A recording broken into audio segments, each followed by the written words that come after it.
when a young mother is beaten to death in front of her 2 kids. I can't imagine what those children went through. The Florida resort town of Safety Harbor fears the worst. I think the community definitely thought, whoa, if that could happen to her, could that happen to me? It takes more than 2 years to weed through the suspects. To be honest, he's the most aggressive person I've ever met. And zero in on the killer. About an hour into the interview, I realized that we were sitting with the person who just murdered Nikki Halpin. But proving it will take a dedicated civil servant. When I realized that I had witnessed a murder, it was probably the most chilling thing I've ever heard. How well do you know your neighbors? What lies behind the white picket fences?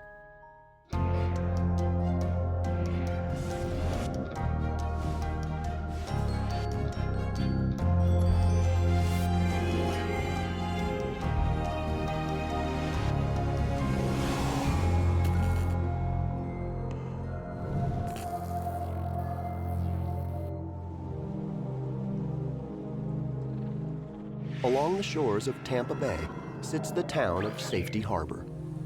It's just a shell's throw away from the crowded beaches to the south. And it's a community that lives up to its name. Safety Harbor is known as a very safe town. It's not the type of place where you see homicides or major crimes very often. Things shut down at night. The streets are quiet. 32-year-old Nikki Halpin and her husband Don moved here from their native Massachusetts. Now divorced, Safety Harbor is the perfect place for this mother of 2 to make a fresh start.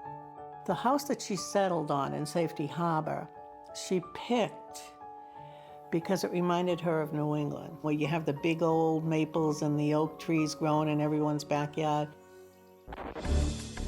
It's a laid-back community. And soon, Nikki makes some new friends, good friends. She and Kim Scoff are almost like sisters.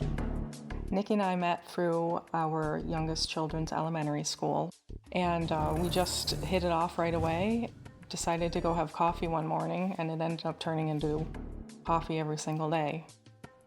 We would talk about our kids and guys and our family and laugh a lot. Nikki and Kim are also rediscovering the fun of being single.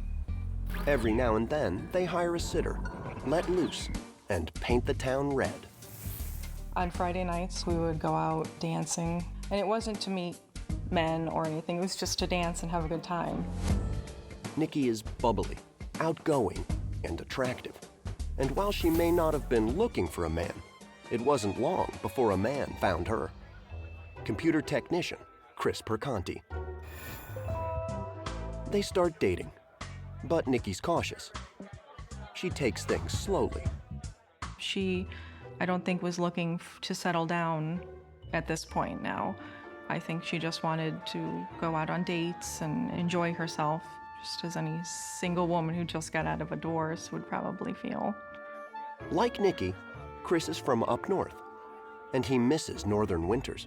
So the 2 of them decide to take a ski trip. Nikki was pretty excited about that because she hadn't gone skiing for quite some time, and she used to be an avid skier. For Nikki and Chris, the trip is a real opportunity to tear up the slopes and maybe bring their relationship to a whole new level. But some things are just not meant to be. Pinellas County Deputy Brad Ferguson has been working the Safety Harbor beat for more than 20 years. Typically, Thursday evenings are pretty quiet. Thursday, January 8th, 2004, though, turns out to be anything but. Sector 36 Alpha on 1051. I received the call on approximately 9:30 and responded in reference to a general incident.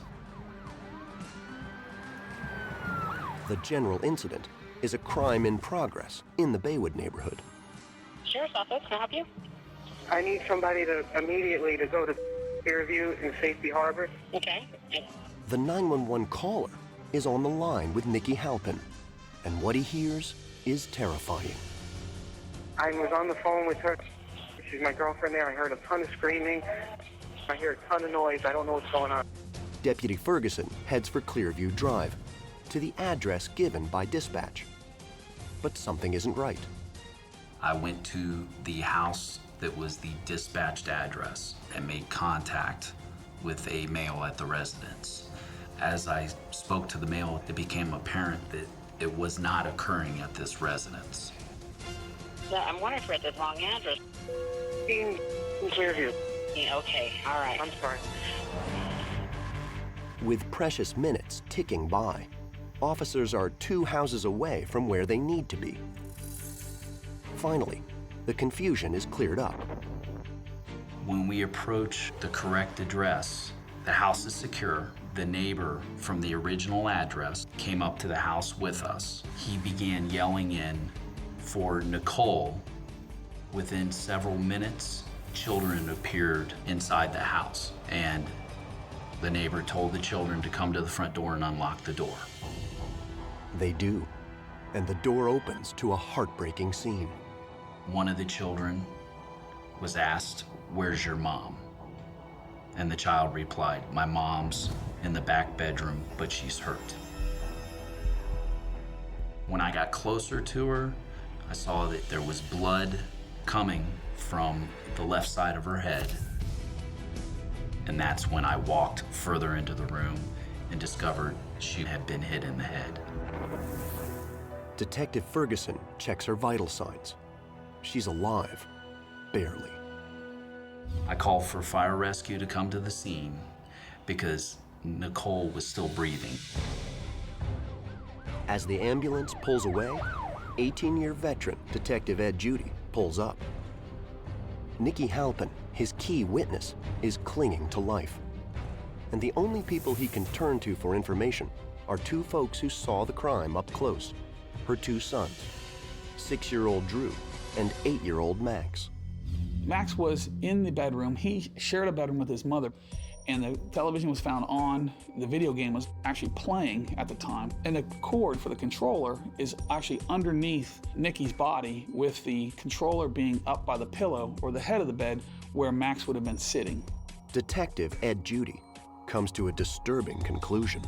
He was less than 3 feet away from his mother when she was attacked by the assailant on the same bed. For a detective, a young child as an eyewitness to a crime is always problematic. But in Max's case, there's something else. He has a medical condition, and in the shock of what's happened, he's unable to speak, unable to describe what he saw. So with nowhere else to turn, Detective Judy interviews Max's brother, Drew. He's even younger, 2 years younger. And he told us that the family had been out, had pizza, that they were out with Mommy's boyfriend, Chris, and they dropped Chris off at his house, and then they came home. Drew went to the living room to do some homework. That's when all hell broke loose. He said that he heard his mom scream, and he saw his mom running from the spare bedroom into her bedroom with a man chasing her, who he described a man in all black, with a bat in his right hand and a mask on. A brutal attack witnessed by 2 boys under 10, one of whom can barely speak. It's not much to go on, but Detective Judy is about to find out that someone may have had a motive to kill Nikki, a $1 million motive.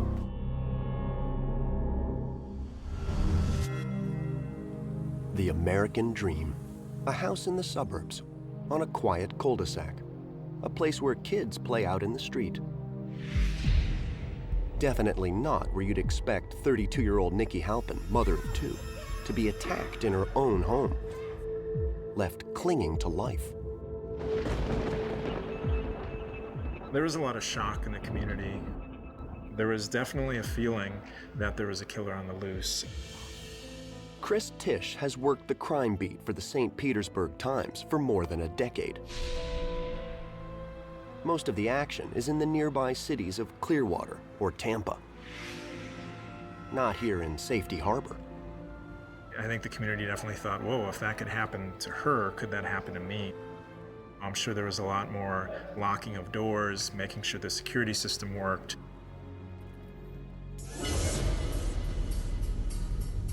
Nikki Halpin is in intensive care. 1,500 miles away, in northeastern Massachusetts, her parents have no idea their oldest daughter is fighting for her life. We were sleeping, and my husband heard the doorbell ring. All I kept on hearing him was screaming, "No, no." And then I looked over to the doorway, and there was a policeman there. The policeman tells them their daughter has been brutally attacked. Nikki's parents catch the next flight for St. Petersburg and head straight for the hospital. We went in, and we were just in disbelief. And Nelson looked at me, he said, "Doesn't look good." And I said, "No, it doesn't look good at all." Nikki is brain dead, being kept alive by a respirator. Her parents must face the unthinkable, whether or not to unplug the machine. And I just hugged her, told her what a wonderful mom and daughter she was. And that every day I lived, I would live in her name. And then I just laid on her body, and I sang this song to her. I used to sing to her when she was a little kid. Nikki's mama's baby. I must have sang her for 15 minutes. And then I realized, I can't go on like this forever. Doctors remove Nikki's respirator. Soon after, she dies. A brutal assault is now a homicide. Ed Judy has been a detective in Pinellas County for 18 years. It's a tough job. And nothing helps him clear his mind like the roar of twin outboards. It has a big motor and makes all kinds of noise when you start it up. For Detective Ed Judy, powerboating is all about getting back to nature. It'll be full of fish, birds are everywhere, and it's just you out there.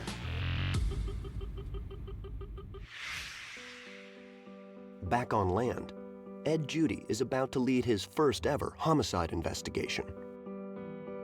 He has one task: find Nikki's killer.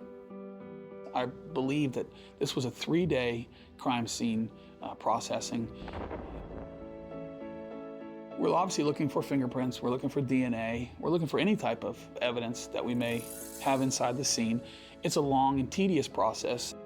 And so far, investigators aren't making much progress. As things were sent to the lab to be analyzed, we were finding nothing of evidentiary value. But it's the lack of evidence that gives detectives their first real clue. I was told that it was a masked intruder, which makes me think that he could be easily identified, therefore he wants to hide his identity.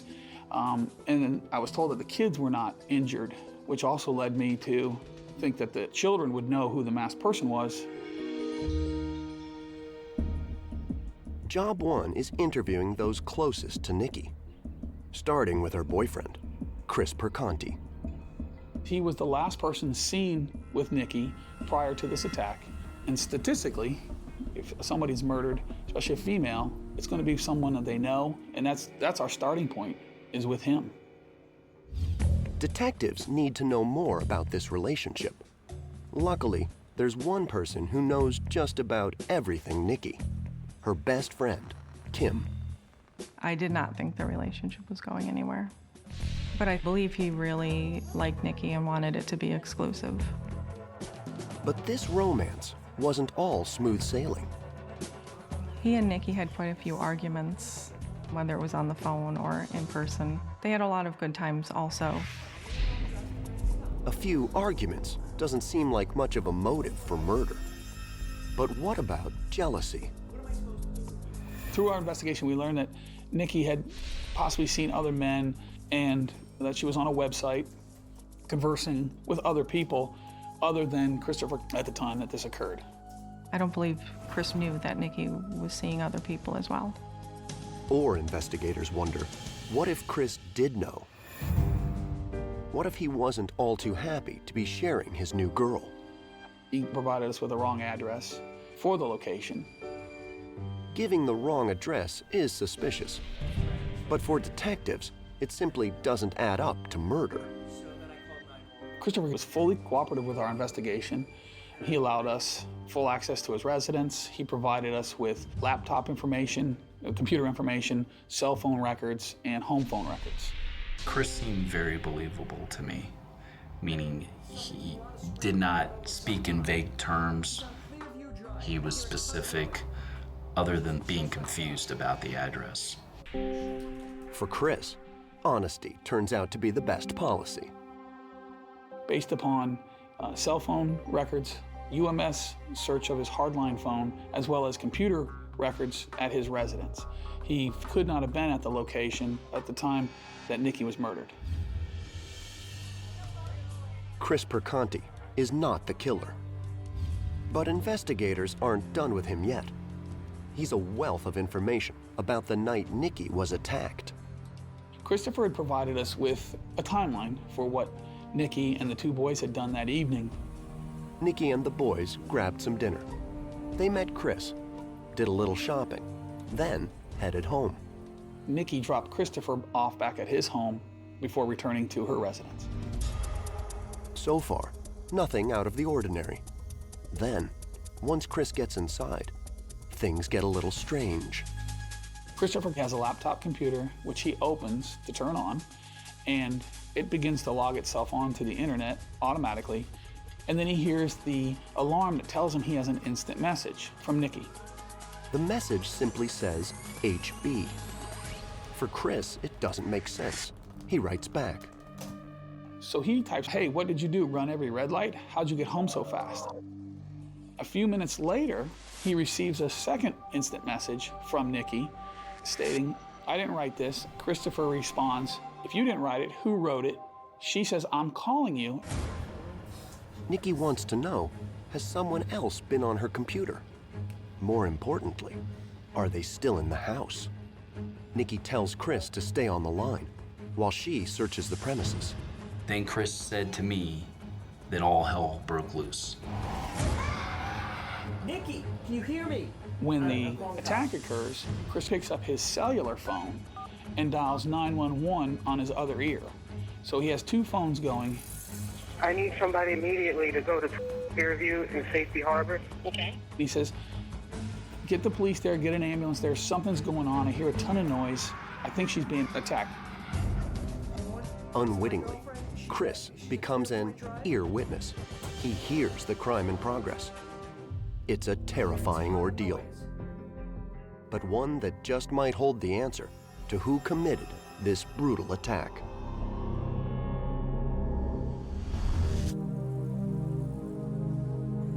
Safety Harbor, Florida is an affluent community, a good place to raise a family. So when Nikki Halpin is attacked in her own home, residents begin to wonder, is their safe haven by the sea being swept up in a crime wave? The sheriff's office was pretty tight-lipped at first. They weren't saying a lot. They said that Nikki was attacked by a man in black who was wearing a mask. It almost seemed to be a burglar caught in the act. Well, anybody could be burglarized, so there was certainly a great sense of fear in the city. Police do know more than they're saying, but that doesn't mean they're anywhere close to solving this mystery. The sheriff's office came out and said, well, we think she was targeted, but I think people can come to the conclusion that she was probably killed, or at least the sheriff's office believes she was killed by someone she knew. That narrows down the field a bit. But investigators still don't have a motive or a suspect. They have learned, though, that recently divorced Nikki was taking advantage of her newfound freedom. Nikki was a very outgoing, very friendly person, and a lot of people were drawn to her. So that does lead to a lot more possible suspects. Detective Ed Judy needs to locate anyone who spent time with Nikki during the months and days leading up to her death. We knew that based on information from Kimberly Scoff, Nikki liked to go to a nightclub and socialize. But we also learned from her personal computer that she talked in chat rooms on the internet with other men at the time that this occurred. So just who were these guys? And what did Nikki really know about them? First on detectives' list is a man named Brian Wilsden. She called me on the phone and said that she had just met Jesus. She had just met a guy, and she said that he looked like Jesus. It was sort of a joke, but that's the way she described him. They went out, and from all accounts, had a nice time. But what Detective Judy hears next piques his interest. The very next day after Nikki went on a date with Brian, he called her multiple times. She didn't really want to develop a relationship with him, so she didn't answer the call, but he continued to call and call and call all day. Could Nikki be the victim of an obsessed admirer? Well, the evidence says no. We were able to locate Brian, and he was eliminated based upon his geographical location at the time of the homicide. Nikki was friendly and attractive. Not surprisingly, she caught the eye of more than one suitor.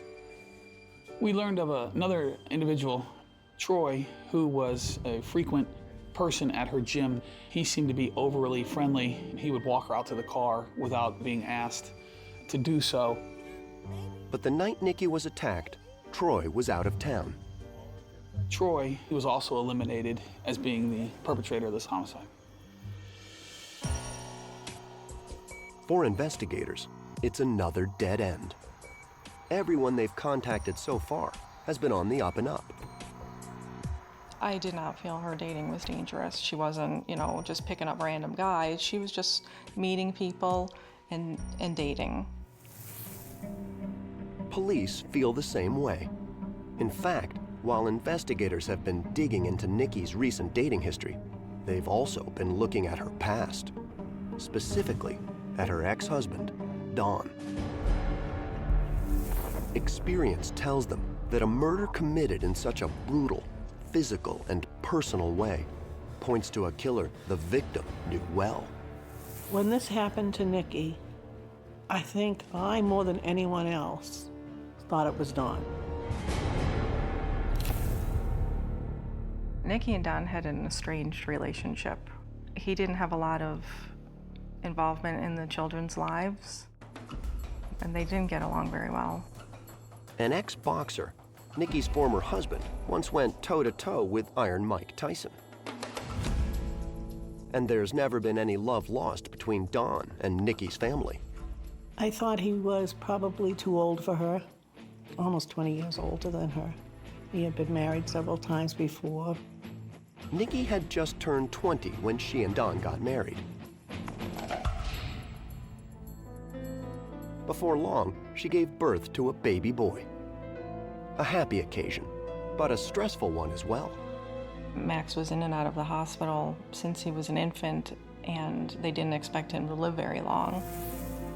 Max survived, but he needed round-the-clock care. And the strain of raising a special needs child was difficult on the newlyweds.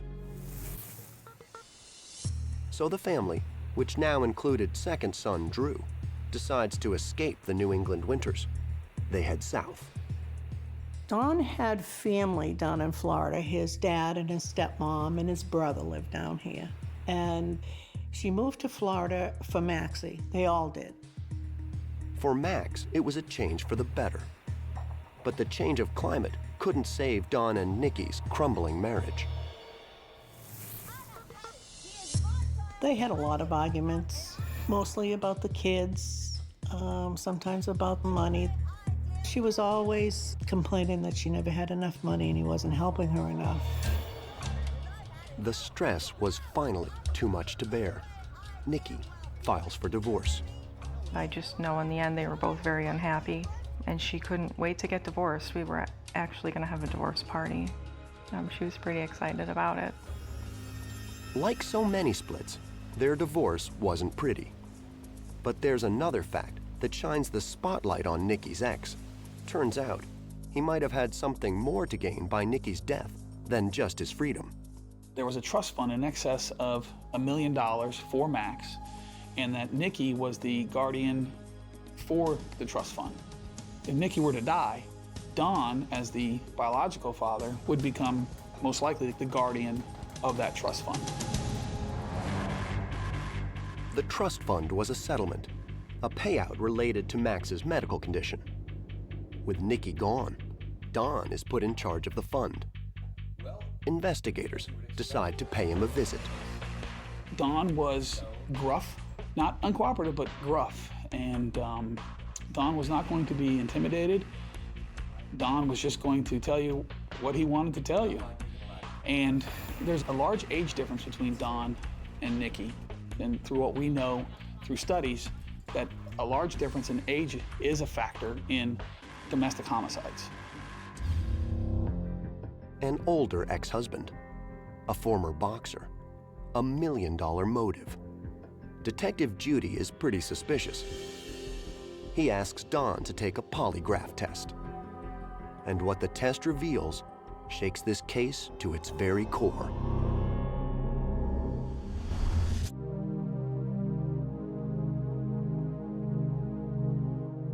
The murder of 32-year-old Nikki Halpin is a devastating blow to the small Florida Bayside community of Safety Harbor. Even more disturbing is the fact that her 2 young children witnessed the vicious attack.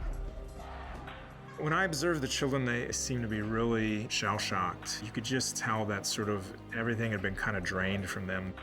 You know, to watch your mother be killed in your home, you know, where you should be safe, where everyone should be safe. I can't imagine what those children went through.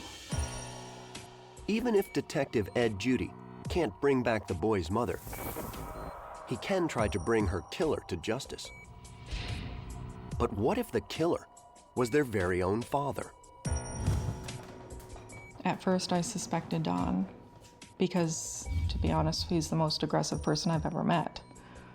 And I know that they didn't have a very good relationship. Then detectives get the results from Don's polygraph, and they sure aren't helping his case. The polygraph indicated that there was deception for the question if he knew who committed this offense. How could he know who killed Nikki unless he was the killer himself? But Don has an alibi, a pretty airtight one. We were able to confirm Don's alibi, that he was at work in St. Petersburg Beach, Florida at the time of the attack. There was video surveillance, there were co-workers' testimony, and then there were also several bridges that he had to cross that were video recorded. Don was not the killer and was in no way involved in Nikki's murder. So why did he fail the polygraph? What exactly is he trying to hide? During our interview with Don, he tells us about the person who he blames for breaking up his marriage to Nikki, Daniel Welch. Nikki and Dan started dating just after she and Don separated. Don also provided a lot of background information, clues that we would look for as homicide investigators. And although he doesn't call it stalking, it's obviously that Dan Welch is stalking her. Don is clearly no fan of Dan Welch. But Detective Ed Judy knows when it comes to judging boyfriends, the ex-husband may not always see things objectively. So, he searches out a second opinion. Dan was very quiet, very polite, seemed to be very responsible. I really liked Dan. I thought he was a great guy. He seemed to really care about Nikki. Nikki's sons, Max and Drew, also took to Dan. He was a great role model to the children. He never raised his voice. He was very patient. Maxie loved Dan. He called him my Dan, my Dan. Drew was so close to his mother, I don't think he would have liked anybody that came and dated his mom, but Drew never complained. Dan seemed to be the perfect antidote to a failed marriage. For Nikki, he was a fresh start, a promising future. But there was one snag. He wasn't getting serious as she thought he would be. He had even told me on the phone that he bought her something nice and sparkly for Christmas, and so she thought it was a diamond ring. And it wasn't. It turned out to be a diamond bracelet, which is nice, but it wasn't what she was looking for. And she realized that maybe he was never going to make that commitment. Then, Nikki began to have second thoughts the longer she spent with Dan, the more uncertain about him she felt. By the time Dan wanted to commit to Nikki, it was too late. She started to see a side of Dan that wasn't very appealing to her. Nikki started to believe that he was just with her for the trust fund money. The money from Nikki's legal settlement was finally secure, and Dan's interest in it made her nervous. So in September of 2003, Nikki called it quits, for good. At first, the breakup seemed uneventful. Then, things started to change. One night when we were going for coffee, he came whipping around my vehicle, almost knocking me off the road, and then pulled up next to her car, so close really that she couldn't get out, and was begging for her to take him back. As time went by, the number of incidents seemed to escalate. Nikki actually called Kimberly, and Kim said, "What's wrong?" And she says, "Dan's outside banging on the door and banging on the windows trying to get in. I'm hiding so he'll go away." She was saying, "I just want you to stay on the phone with me." I asked her if I should call 911, and she said no, she's fine. She just wants him to leave. Dan's obsessive behavior begins to scare Nikki, and scare Kim as well. We talked about her getting a restraining order against Dan, but she was a very good person. And Nikki was afraid of it ruining his life. But that's not to say Nikki didn't take the threat seriously. Women who give people the benefit of the doubt will never think that somebody's going to come murder them. She never thought Dan was capable of that, yet she didn't want him coming around the house. So she was going to have an alarm system put in her house, yet she never got around to doing it. And Nikki wasn't the only person who thought Dan Welch wouldn't hurt a fly. He seemed like he didn't have it in him. I mean, he was a kind person. If you met Dan, you would think he was a very pleasant person, very quiet, very shy almost a little bit. Detective Ed Judy knows impressions can be wrong, dead wrong. So as the clock ticks without an arrest, he decides to investigate Dan Welch. We went to his residence, and he asked what he could do for us, and we told him that we were at the sheriff's office and that we wanted to talk to him about Nikki. He just shook his head, not knowing what we were talking about. We said, "Nikki, your ex-girlfriend." At that time, he said, "Oh, you mean Nicole. I've been expecting you guys." So my partner and I were a little suspicious of his response. Dan's cooperative with detectives.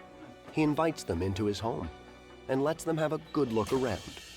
But before they can ask him any questions, Dan starts acting suspicious. My partner and I saw a large 5-cell flashlight, a steel tube, golden color flashlight, sitting in plain view right there on the table. My partner and I both looked at it, glanced at it as we walked by, and we both recognized that this potentially could be the murder weapon. Nikki's son Drew had told police he saw a man chase his mother through the house with a silver baseball bat. Sounds like a kid's description of an oversized flashlight. It isn't long before Dan notices Detective Ed Judy giving the flashlight the once-over. Mr. Welch went, grabbed that flashlight, turned around and handed it to us and said, "Take this, I know you want it." It's a strange and possibly significant comment.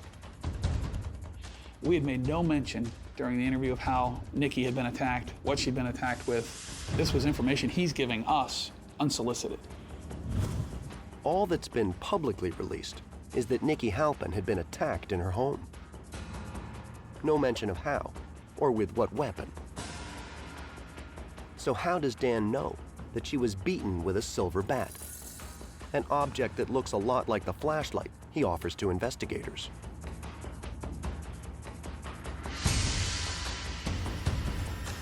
He makes a call to a person police later determine is his current girlfriend. While we were waiting, Mr. Welch mentioned to this person on the other phone that he was the prime suspect. He stated that the kids were not hurt, she was not robbed, she was not raped, and she was bashed in her head. Now, these are items that are not released to the media. What I'm thinking is that we're listening to the killer provide details that no one outside of law enforcement had. Police decide not to confront him with questions about his suspicious behavior, at least not yet. Instead, they ask where he was on the night of the murder. Dan claims he was nowhere near the scene of the crime. Dan provided us with an alibi that he had had some Chinese food delivered to his residence. He ate dinner, and then he went out bicycling and jogging with his friend, and came home and went to bed. The friend is a neighbor who's training for a marathon. Dan often goes out with him for support. So far, the story sounds plausible, but detectives need to check it out. In the meantime, they ask him to come down to the station for a polygraph test. He scored a -19. The polygraph examiner tells me that's unbelievable number showing deception. And then, again, Dan does something odd. I can't even explain to you how focused he was on his test score. He wanted to know his score like a little kid. And when we told him, Dan, you didn't do good, he said, "Did I even get my name right?" Seems like his name is about the only thing Dan isn't lying about. Probably about an hour into the interview with him, I realized that we were sitting with the person who just murdered Nikki. Detectives finally feel they're making some real headway, but they still lack the hard evidence they'll need to press charges. That means they're a long way from declaring case closed. We felt like we knew who committed the murder, but we were far from proving it.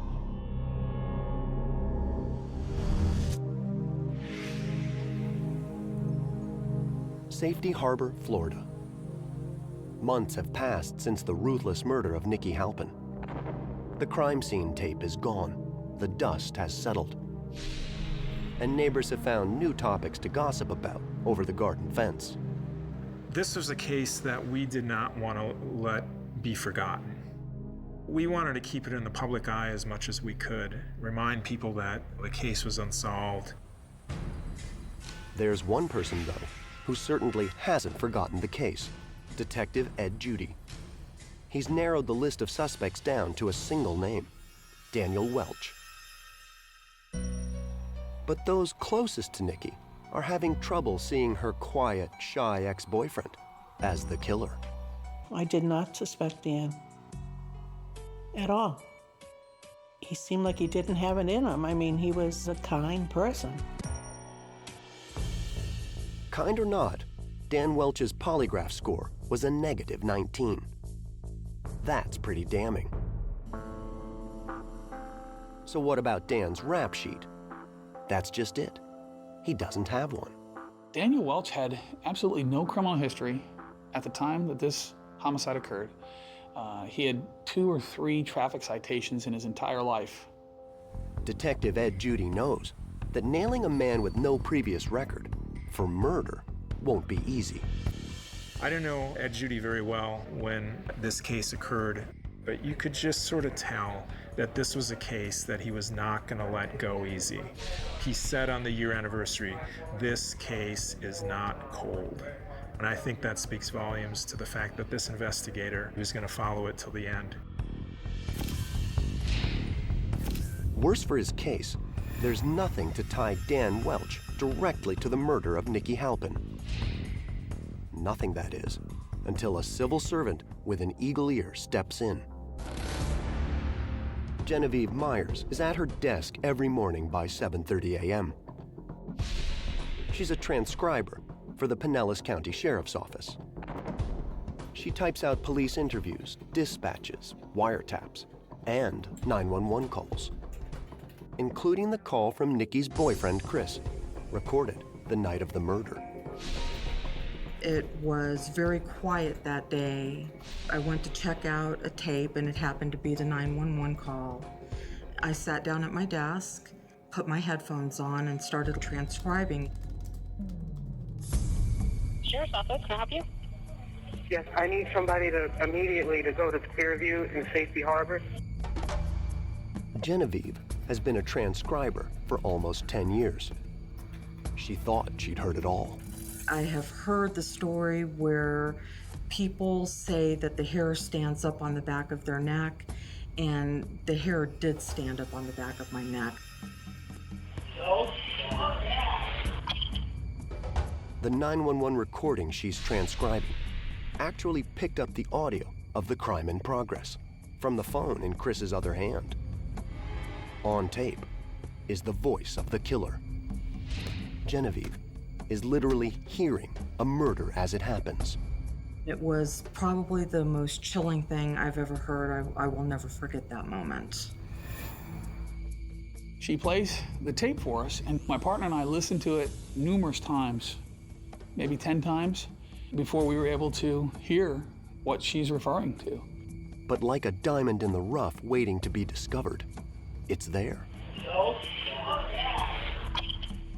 When I heard the man in the background say, "Nicole, calm down," it was crystal clear. 100% I knew that the voice in the background was Dan Welch. He had a certain tone in his voice, and this was the tone that I heard on the other end of the line. But how did Genevieve zero in on something everyone else had missed? Genevieve Myers had spent, I want to say, in excess of 100 hours transcribing all of our interviews and controlled phone calls we had with Daniel Welch. And luckily, she did the 911 call last. Genevieve also picked up on another clue. Dan Welch was the only one that called her Nicole. All of her friends, her relatives, all called her Nikki. This transcriber caught a murderer in the act, something few have done. When I realized that I had witnessed a murder, there really aren't any words to describe it, because that's not my job. I'm not a detective. That's just not my reality. But it's something that I will never forget. It was life-changing. But will this recording convince a jury? Detective Ed Judy isn't so sure. He sends the tape to a military facility with the technology to isolate and enhance the voice. Then, he plays the recording for those who know Dan best. Detective Judy says, "Can you tell me what you hear?" And I told him, because nobody's absolutely sure, I said 95%. That is Dan. Then, Detective Ed Judy gets a request to hear the tape from someone even closer to Dan Welch. We received a telephone call from Dan Welch's sister, and she had heard that there was an audio recording. We doubted her impartiality, but we decided that it would be okay to meet with her and to play this for her, which we did. During that meeting, she positively identified Dan Welch's voice on the tape and stated that that was the maddest she's ever heard her brother in her entire life. Detective Ed Judy is convinced. But he fears even this smoking gun could be chalked up as circumstantial evidence. Then, almost on cue, Dan Welch screws up big time. It turns out he's not so squeaky clean after all. We'd learned that Dan Welch was selling prescription narcotics. Dan was prescribed a painkiller for a work-related injury. Sounds like he turned that prescription into cold hard cash. He's arrested on drug charges. So here's a guy who all of a sudden has the glare of a homicide investigation on top of him. Then he's got a drug charge, a trafficking charge, a felony, a major crime. So now he's sort of caught. Dan Welch is sentenced to 3.5 years for distributing controlled narcotics. Investigators have him right where they want him, in a prison cell. And now that Dan is a convicted felon, they know that his nice guy persona will be forever tarnished in front of a jury. Police decide to play their hand, and in January 2006, Dan Welch is charged and later indicted for murder. The gamble pays off. Dan decides to cop a plea. I think Dan Welch pled guilty because when he sat down and he went over all the discovery items that were provided to him. He heard the audio recording. He knew he was guilty. He could have gone to trial, but I think his conscience got to him. Already in prison on the drug conviction, Dan Welch is sentenced to 25 years for the murder of Nikki Halpin. Looks like he'll be behind bars for a long time. I feel like his sentence was nowhere near enough. He should be spending life in jail, and he'll be walking around when the kids are older and have that freedom, and Nikki will never have that. Following the trail of evidence and piecing together eyewitness accounts, investigators believe that on the night of January 8, 2004, Dan Welch went to Nikki's home with a single plan: to murder the woman who had spurned him. He went in the side garage door. He was masked, he was gloved, nobody was home. He went into the master bedroom, and she had left her laptop computer on her bed. With a stroke of the keyboard, he accidentally sends a message to Nikki's boyfriend. A message that simply says, HB. When Chris sends, "Hey, how did you get home so fast? What did you do, run every red light?" Dan now knows that she's on her way home. Nikki and the boys pull up, get out of the car, and head inside. Drew went to do his homework, Max went to his video game, and she came into the bedroom where Max was, sees the computer on, realizes she didn't write the previous messages, and tells Chris, "Hey, something's going on here. I'm calling you, let me check out the house." That's when Dan Welch attacked Nikki Halpin. Nikki!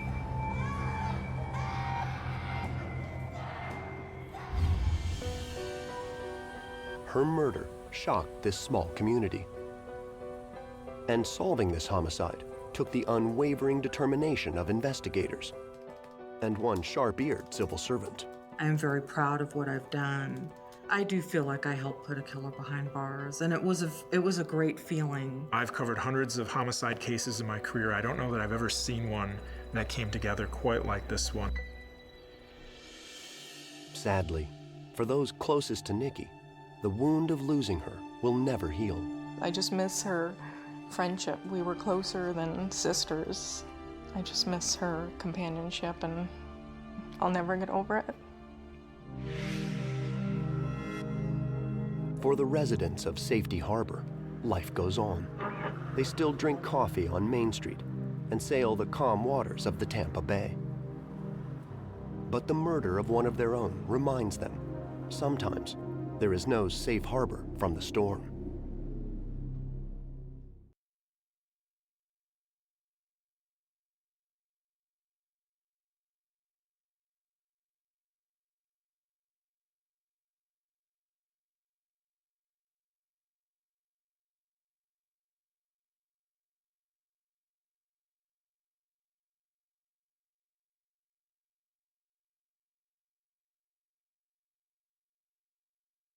Absolutely.